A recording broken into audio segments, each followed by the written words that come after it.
श्री श्री राधा रमणो जयति भजनिताय गौर राधे श्याम। जप हरि कृष्ण हरे राम।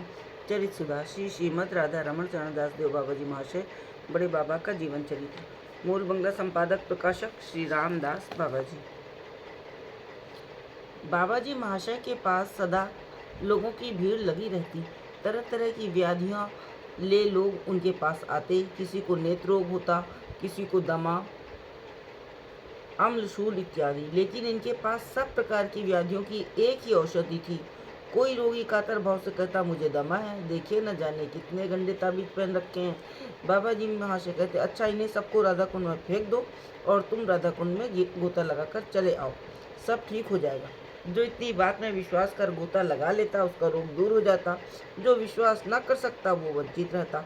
एक दिन 9 बजे के लगभग दो स्त्रियां 12 वर्ष के एक बालक को पकड़कर राधा कुंड के किनारे तक लाईं, पर बालक और न चल सका और अवसन्न होकर गिर पड़ा।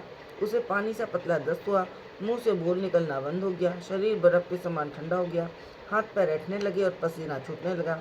ये देख उनमें से कुछ अधेड़ उम्र की स्त्री ने व्याकुल हो उच्च स्वर से रोते हुए बाबा जी महाशय के चरण पकड़ लिए और कहने लगी, बाबा ये मेरा एक ही पुत्र है, अपनी बहन को साथ ले इसे किसी प्रकार पकड़कर आपके पास ला रही थी, पर वो कुंड के किनारे तक आकर एकदम बेहोश हो गया। अब पता नहीं मुझ दुखनी की अंचल का धन जीवित है या नहीं। अब कृपा कर एक बार इसके मस्तक पर अपनी चरण धूल दें जिससे यह जी उठे। इतना कह वो चीख मारकर रोने लगी। बाबा जी महाशय का करुण हृदय द्रवित हो गया। वे धीरे धीरे बोले, माँ मैं क्या करूँ, डॉक्टर वैद्य को दिखाओ। नहीं, विश्वास पूर्वक रज और चरणामत दो, परमायु होगी तो बच जाएगा।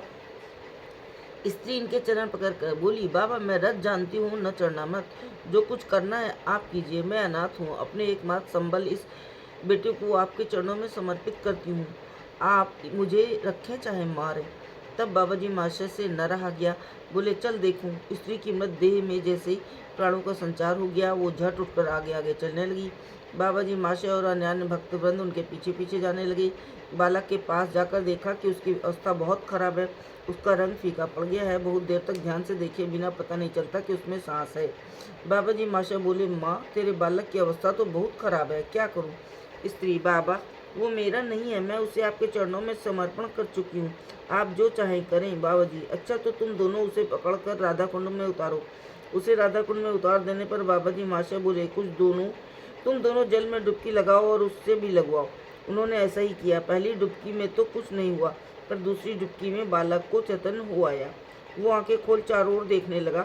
तब बाबा जी महाशय बोले, और एक डुबकी लगाओ और घर चली जाओ। वे जब तीसरी बार उसे डुबकी दिलाने लगी वो बोला, मुझे छोड़ दो, मैं आप ही डुबकी लगा लूँगा। वो डुबकी लगाकर किनारे पर आ गया। फिर दोनों स्त्रियां और वो बालक बाबा जी महाशय के चरणों में गिर गए। बाबा जी महाशय गदगद कंठ से बोले, जय निताई कहने लगे।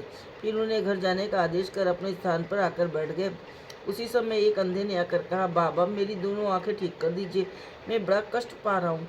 बाबा जी महाशय अर्ध स्फुट स्वर से बोले, जा राधा कुंड में गोता लगा। वो व्यक्ति गोता लगाकर आ गया।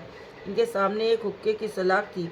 उन्होंने उस लौ सलाख द्वारा उस अंधे के दोनों नेत्र आंध दिए। ऐसा करते उसे दृष्टि शक्ति फिर से प्राप्त हो गई। वो कातर हृदय से इनके चरण पकड़कर रोने लगा।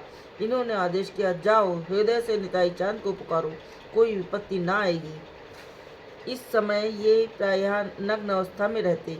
एक दिन कालू टोला निवासी श्री कुंज बिहारी मल्लिक की माँ एक जुड़ा रेशमी वस्त्र और नाना प्रकार के व्यंजन लेकर आई।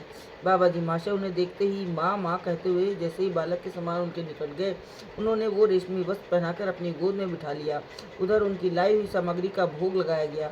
भोग लग जाने पर माँ अपने हाथ से इन्हें खिलाने लगी।